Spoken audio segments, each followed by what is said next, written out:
Hi friends, welcome to my channel. ನಾಳೆಯಿಂದ ರಜೆ start ಆಗುತ್ತೆ ಅಂತಂದಾಗ ಮಕ್ಕಳು ಇವತ್ತು ನೈಟೇ ಅವರ ಪ್ಲ್ಯಾನಿಂಗನ್ನು ಸ್ಟಾರ್ಟ್ ಮಾಡ್ಕೊಳ್ತಾರೆ. ಏನು ಅಂತಂದರೆ, ನಾಳೆ ಹೇಗಾದರೂ ರಜೆ ಇದೆ, ಲೇಟಾಗಿ ಎದ್ದರೂ ಏನೂ ಆಗೋದಿಲ್ಲ, ಇವತ್ತು ನೈಟು ಫುಲ್ ಫೋನ್ ನೋಡ್ಬೋದು, ಟಿ ವಿ ನೋಡ್ಬೋದು ಅಂತ ಅಂದ್ಬಿಟ್ಟು ಲೇಟ್ ತನಕ ಎಚ್ಚರ ಉಳಿದು ಬೆಳಗ್ಗೆ ಲೇಟಾಗಿ ಎದ್ದೇಳೋದು, ಯಾವುದೇ ಕೆಲಸದಲ್ಲಿ ಇಂಟ್ರೆಸ್ಟನ್ನು ತೋರಿಸದೇ ಇರೋದು, ಲೇಟಾಗಿ ಎದ್ದರೂ ಕೂಡ ಫಸ್ಟ್ ಎದ್ದ ತಕ್ಷಣ ಫೋನನ್ನೇ ಹಿಡ್ಕೊಳ್ತಾರೆ. ಹಾಗಾಗಿ ನಾವು ಅವ್ರಿಗಿಂತ ಮೊದಲು ಸ್ವಲ್ಪ ಪ್ಲ್ಯಾನಿಂಗನ್ನು ಮಾಡ್ಕೊಳ್ಬೇಕು. ನಾನು ಚಿಕ್ಕವಳಿದ್ದಾಗ ನಮ್ಮ ದೊಡ್ಡಮ್ಮನ ಜೊತೆ ಜಾಸ್ತಿ ಉಳಿದು ಅಭ್ಯಾಸ.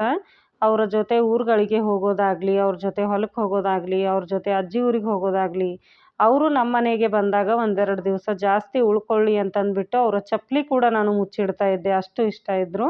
ಹಾಗಾಗಿ ನಮ್ಮ ಮಕ್ಕಳು ಯಾರನ್ನು ಇಷ್ಟಪಡ್ತಾರೋ, ನಮ್ಮ ಸಂಬಂಧಿಕರ ಬಗ್ಗೆ ಅವರ ಹತ್ರ ನಾವು ಹೇಳೋದು ತುಂಬಾ ಇಂಪಾರ್ಟೆಂಟು. ಅವರಿಗೂ ಕೂಡ ಈ ನೆನಪುಗಳು ಉಳಿದುಕೊಳ್ಳುತ್ತೆ. ನಾನು ಚಿಕ್ಕವರಿದ್ದಾಗ ಈ ಥರ ಹೋಗ್ತಾ ಇದ್ದೆ, ಈ ಥರ ಇವ್ರ ಜೊತೆ ಇರ್ತಾ ಇದ್ದೆ ಅಂತ ಅವರಿಗೂ ಕೂಡ ಸ್ವಲ್ಪ ನೆನಪುಗಳಿರುತ್ತೆ. ನಮಗಂತೂ ಮೊಬೈಲ್ ಇರಲಿಲ್ಲ, ಯಾವುದೇ ವೀಡಿಯೋಗಳಲ್ಲಿ ಆಗಲಿ ಅಥವಾ ಫೋಟೋಸ್ಗಳಾಗಲಿ ಇಲ್ಲ. ಹಾಗಾಗಿ ಇವಾಗ ಅವರು ಮುಂದೆ ಈ ಥರ ಅವರ ನೆನಪುಗಳನ್ನು, ಒಳ್ಳೆಯ ನೆನಪುಗಳನ್ನು ಅವ್ರ ಜೊತೆಗೆ ಇರಬೇಕು ಅಂತಂದರೆ ನಾವು ಕೂಡ ಸ್ವಲ್ಪ ಪ್ಲ್ಯಾನಿಂಗನ್ನು ಮಾಡಬೇಕು ಅಲ್ವಾ.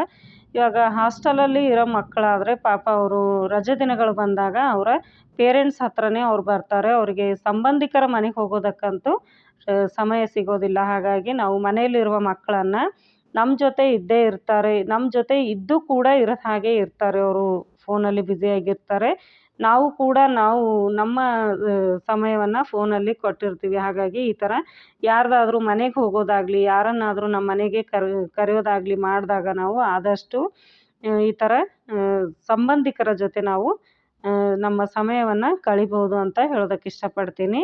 ಹಾಗೇ ಇವಾಗ ನೋಡಿ, ಅವನು ಬಂದಿರೋದ್ರಿಂದ ಬೆಳಗ್ಗೆ ಬೇಗನೆ ಎದ್ದು ಹೂಗಳನ್ನು ತಗೊಂಡು ಬನ್ನಿ ಅಂತ ಹೇಳಿದೆ. ನಾನು ಹೂಗಳನ್ನು ತಗೊಂಡು ಬಂದು ಪೂಜೆ ಕೂಡ ಅವರೇ ಮಾಡಿದ್ರು. ನಾನು ಪೂಜೆ ಕೂಡ ಮಾಡಿ ಅಂತ ಹೇಳಿದಾಗ, ಇವಾಗ ನೋಡಿ ಸ್ವಲ್ಪ ಕೆಲಸಗಳನ್ನು ಹೆಣ್ಮಕ್ಳೇ ಮಾಡಬೇಕು, ಗಂಡು ಮಕ್ಕಳು ಮಾಡಬಾರ್ದು, ಅವರನ್ನು ಕೆಲಸಗಳನ್ನು ಹೇಳಬಾರ್ದು ಅಂತ ಹೇಳ್ತೀವಿ. ಆದರೆ ನಮಗೆ ಅವರ ಅಗತ್ಯ ಇದೆ ಅಂತ ತೋರಿಸ್ಕೊಂಡಾಗ ಮಾತ್ರ ಅವರು ನಮಗೆ ಹೆಲ್ಪ್ ಮಾಡ್ತಾರೆ.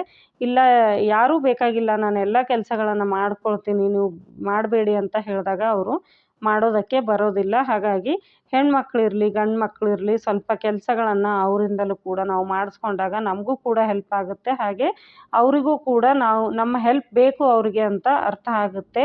ಕೆಲವೊಂದು ಕೆಲಸಗಳಿರುತ್ತೆ, ಅವು ಹೆಣ್ಮಕ್ಳ ಕಡೆಯಿಂದನೇ ಮಾಡಿಸ್ಕೊಳ್ಬೇಕು, ಗಂಡು ಮಕ್ಳ ಕಡೆಯಿಂದನೇ ಮಾಡಿಸ್ಕೊಳ್ಬೇಕು ಅಂತ.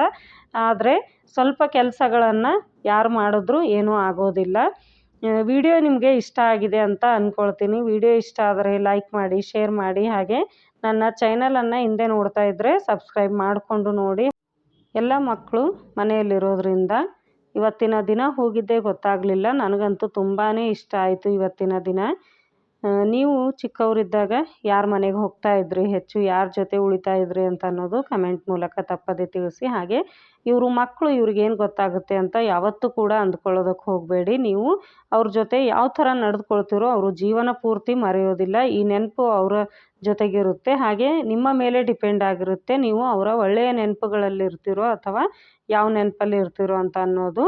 ಹಾಗೆ ಮಕ್ಕಳನ್ನು ನಾವು ಅದನ್ನು ಮಾಡಬೇಡಿ, ಇದನ್ನು ಮಾಡಬೇಡಿ, ಅಲ್ಲಿ ಹೋಗಬೇಡಿ, ಇಲ್ಲಿ ಹೋಗಬೇಡಿ, ಟಿ ವಿ ನೋಡಬೇಡಿ, ಫೋನ್ ನೋಡಬೇಡಿ ಅಂತ ಹೇಳ್ತಾನೇ ಇರ್ತೀವಿ. ಆದರೆ ಅದರ ಬದಲಿಗೆ ನೀವೇನು ಮಾಡಬೇಕು ಅಂತ ಯಾರೂ ಕೂಡ ಹೇಳೋದಿಲ್ಲ. ಹಾಗಾಗಿ ಅದರ ಬದಲಿಗೆ ನಾವು ಏನು ಮಾಡಬೇಕು ಅಂತ ಅನ್ನೋದು ಕೂಡ ನಾವೇ ಸ್ವಲ್ಪ ಮೊದಲೇ ಪ್ಲ್ಯಾನ್ ಮಾಡಿಕೊಂಡ್ರೆ ಚೆನ್ನಾಗಿರುತ್ತೆ. ಅವರಿಗೂ ಕೂಡ ಹೆಲ್ಪ್ ಆಗುತ್ತೆ. ಮುಂದೆ ಅವರು ಕೂಡ ಅದರ ಬಗ್ಗೆ ಯೋಚನೆ ಮಾಡ್ತಾರೆ ಅಂತ ಹೇಳ್ತಾ ಇವತ್ತಿನ ವಿಡಿಯೋ ಮುಗಿಸ್ತಾ ಇದ್ದೀನಿ. ಮತ್ತೆ ಸಿಗ್ತೀನಿ ಮುಂದಿನ ವಿಡಿಯೋದಲ್ಲಿ.